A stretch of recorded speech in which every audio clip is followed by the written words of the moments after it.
The greatest landmarks in the world have a history built into them, but those stories come with deep, emotional, tragic costs that we don't even know about. Let's look at the first photo. Aokigahara, Japan. Welcome to Aokigahara, Japan, a gorgeous forest at the base of Mount Fuji that doubles as the world's most beautiful graveyard. This so-called sea of trees is said to be haunted by the spirits of the people who took their final breaths here. Actually, you might know it by a different name, the Forest. It goes all the way back to between 1467 and 1603, the Sengoku Jidai period. It wasn't a great time to be alive. Poverty was everywhere, and whenever families couldn't feed their elderly or their young, they felt it was best to do something about it. And by that, I mean kill them. So they would bring their hungry relatives out to this forest, dump them, and then leave like an Uber driver who just can't stand you. The idea was that these starving relatives would die of natural causes, which would pacify the natural spirits and allow everyone to find happiness. And as crazy as it sounds, the family would also find peace in the idea that their loved ones died for a good reason, when actually they just kind of rotted. Not much of a Thanksgiving. Eventually, people stopped bringing their family members here to die, but that didn't mean everybody stopped coming here to die. In fact, so many people unalived in this forest that in the 1970s,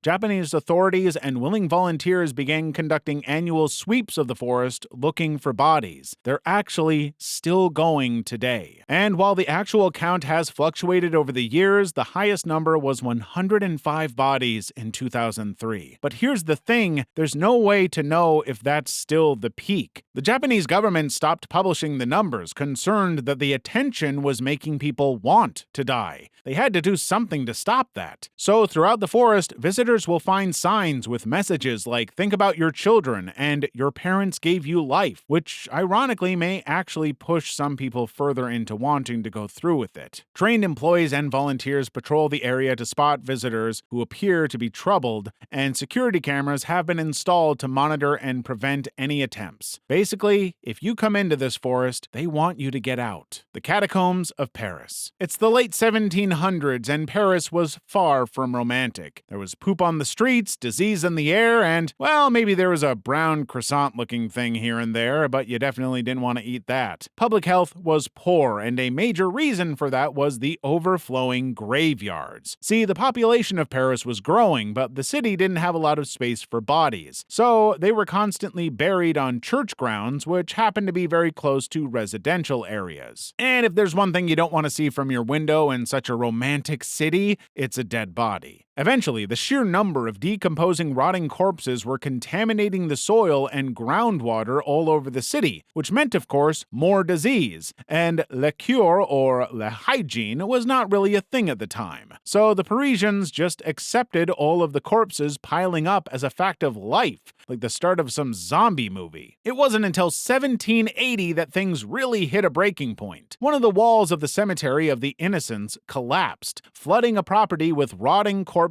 and bones. Well, now King Louis XVI couldn't ignore the problem from his gilded palace. The people were mad. So he ordered all Parisian cemeteries to be closed down and their bodies relocated to abandoned limestone quarries under the city. He believed it would be the one place Parisians wouldn't have to see, smell, or encounter the corpses. So workers started exhuming the graves, and when night fell, they transport the remains in darkness, hoping to protect the public from seeing them. A great and considerate idea, right? Yeah. Unfortunately, it was the least subtle approach imaginable. The procession was basically a parade of workers carrying rotting, half-decomposed bodies, led by chanting priests with torches marching the street. So it was pretty much as distressing and unsettling an image as you could create. And what's worse is that the problem wasn't even solved. The bodies were just dumped into the tunnels, so for years it was just more problems. Then came a man with a vision. The Bone Man. The Boner. No, let's not do that. Louis-Étienne Ercart de Thierry was a mining engineer who believed that the best way to clean up the chaotic catacombs was to turn them into an organized, more artistic space. He was weird, is what I'm saying. Thierry carefully rearranged these skulls and femurs into intricate patterns and designs, creating the haunting display that visitors see today. In total, the catacombs hold the remains of 6 million people. The Taj Mahal. Our third landmark is the iconic Taj Mahal, a well-known symbol of love. But very few people know the real story behind this incredible monument. It was 1631. Mumtaz Mahal, the wife of the Mughal Emperor Shah Jahan, had died in the middle of childbirth. The emperor was devastated. He loved his wife, adored her more than anything, and the only thing that comforted him was the idea of doing something to honor her. He dreamed of building a monument, a mausoleum that would act as her final resting place. If achieved, the Taj Mahal would be an eternal symbol of his undying love, and if it failed, he would most likely be executed on top of the ruins, so no pressure on him. Construction started in 1632, and for the next 21 years, over 20,000 workers and 1,000 elephants would come and go, but not by choice. See, the emperor was what we today would call crazy, psychopathic, really, beyond messed up in the head. He was worried about only one thing, that his workers would someday build a replica of the Taj Mahal for their loved ones, or even worse, something more beautiful than his own creation. And to him, nobody was more beautiful than his wife. So the emperor dealt with the problem in his own unique way. Every time that one of his artisans completed their work, he would bring them into his presence, congratulate them for their hard work, and calmly order his men to cut their hands off and gouge their eyes out. Only then would it be physically impossible for them to ever replicate the beauty of his monument. Nobody ever would replicate it, but it didn't matter. His creation was such a massive drain on the financial resources of the empire that his own people were unhappy. While he was busy cutting and gouging his workers, his son sat back and waited. He watched as his father burned through the money until he couldn't just sit back anymore. In 1658, the emperor's son staged a coup, exiling his father to a prison in Agra Fort. For the final 8 years of his life, Shah Jahan could only gaze at his masterpiece from his prison window, never to visit it again.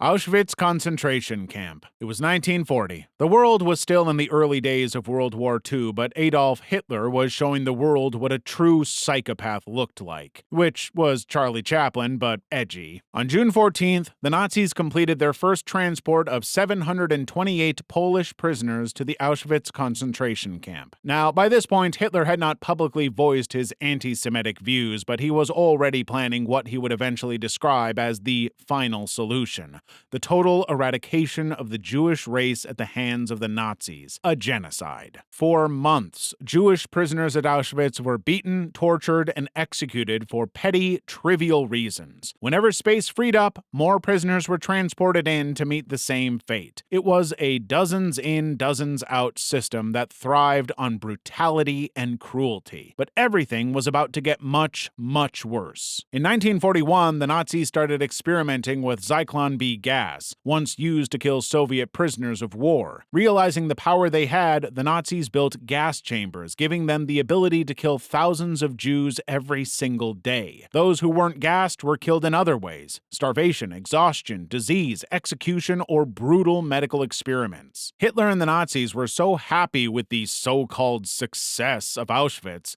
that they expanded, turning it into a compound of over 40 individual camps, all designed to be factories of mass execution. But by January 1945, the tide was turning. After years of Nazi dominance, the Allies were pushing back. Soviet forces were closing in. The Nazis were increasingly finding themselves cornered and with no clear way out. Evil Chaplin's leadership was struggling. So the SS evacuated the camp, forcing 60,000 prisoners on death marches and killing thousands more innocent Jews along the way. On January 27th, Soviet troops reached Auschwitz, finding 7,000 survivors left behind. They were liberated from their captors, but the Soviets found that the Nazis had attempted and failed to destroy evidence of their atrocities before they fled. By the end of the war, 1.3 million people had been transported, held, and tortured in Auschwitz. 1.1 million of those were killed, and 960,000 of them were Jews. The Great Wall of China. It's 221 BC, and Emperor Qin Shi Huang had conquered all of his opponents and unified China against all the odds. But he can't sit and relax because he knows his people have a weakness. Their wall has holes. And it's not really a wall, it's just a few towers. See, the Chinese were preparing for attacks from the Xiongnu people in the north. But these fortification towers were great for vantage points, but terrible as a means of protection. Because of the giant gaps between them, invaders just basically had to wait until the guards weren't looking and walk right in. Even a keep out sign would have been more effective. But the emperor believed they could connect the fortifications into one long wall, thereby protecting them from invasion. Well, unless they could climb walls, but one problem at a time. We'll deal with Chinese Bear Grylls some other time. After all, the wall needed workers, and nobody in their right mind wanted to volunteer to spend their entire lives building a wall. So the emperor decided, if they don't want to contribute to my damn wall, I'll make them. Nothing brings people together like unpaid compulsory manual labor. For the next few centuries, millions of workers were conscripted. 1 of every 3 adult males in China was forced to work on the wall at some point, including soldiers, peasants, and prisoners, who were sentenced to build as punishment. So in essence, everyone was a prisoner doing time. Hundreds, if not thousands of workers fell victim to exhaustion, malnutrition, accidents, and extreme weather. The death toll became so infamous that the wall became known as the longest cemetery on Earth due to the unthinkable number of laborers who died on it. But because of the urgency of the construction, those bodies were never properly buried. They were just buried in the wall itself. In fact, an old folktale tells the story of a woman whose husband died building the wall. Her grief was said to be so intense that her tears caused an entire section of the wall to collapse, exposing the bones of all the dead workers. The Great Wall would not be finished until 1681 AD. Nobody has any idea how many died or how many bodies are buried inside it, and I'm not sure anyone wants to know. Alcatraz Island. Now, yes, this building looks like your typical office depot or some abandoned warehouse, but no, this is the scene of some of the most troubling and nightmarish scenes in American history. This is Alcatraz. So in 1934, the United States government decided to convert a military fort into a federal prison. It just so happened that the fort they picked was on an island 2 kilometers off the coast, surrounded by strong currents and cold water. In other words, it was impossible to escape unless you were some kind of mermaid. And given that most inmates were men, that was unlikely. The idea was that the building would house the nation's most dangerous and unfixable criminals. But more importantly, it would allow for more force and punishment than any other prison in the U.S. Obviously, the American police loved that. Prisoners would be brought here from all over the U.S., and no matter their crimes, all inmates were forced into a brutal daily routine. Here, there were no human rights and only severe punishment. The prisoners would be forced to endure isolation, solitary, and worst of all, the hole. Prisoners held in the hole had just 1 10-minute shower and an hour of exercise per week. They had no clothes, some cells had nothing but a hole in the floor as a toilet, and only the guards could activate the flush. But of course, they never did that. They just let the stench develop. So the prisoners would start losing their minds. The poopy smell, the nakedness, the stench of the entire place, everything drove them to the edge until madness finally took hold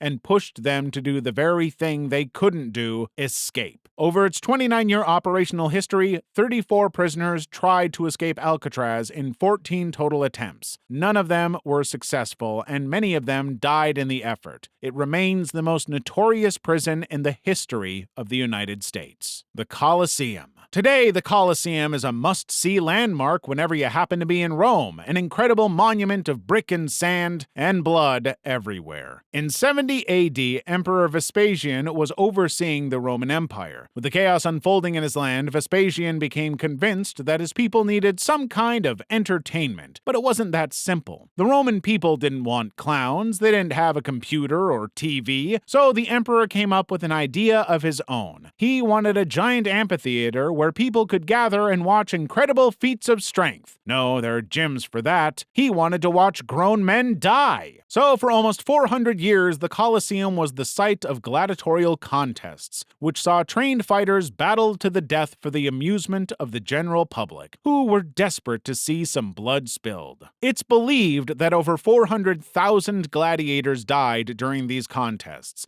a huge amount for a sport generally. Basketball averages like 2 deaths nowadays. But gladiatorial battles were just one part of the equation. The Colosseum was also home to animal hunts, in which exotic beasts from all over the Roman Empire were slaughtered for sport. Over 1 million lions, tigers, elephants, and even hippopotamuses were all killed in the name of entertainment in this very theater. But still, it was not enough for Vespasian and the Roman public. Gladiators, animals, they still needed something to satisfy their bloodlust. They needed executions. So the Roman government gave them what they craved. Criminals, prisoners of war, even early Christians were subjected to brutal, horrific deaths to please the insatiable public. Some were thrown to wild beasts, others forced to reenact mythological deaths, and some were burned alive. But the Roman public was never satisfied. They even killed some of their own emperors just for the rush of it. And that is the kind of rags to riot story we love.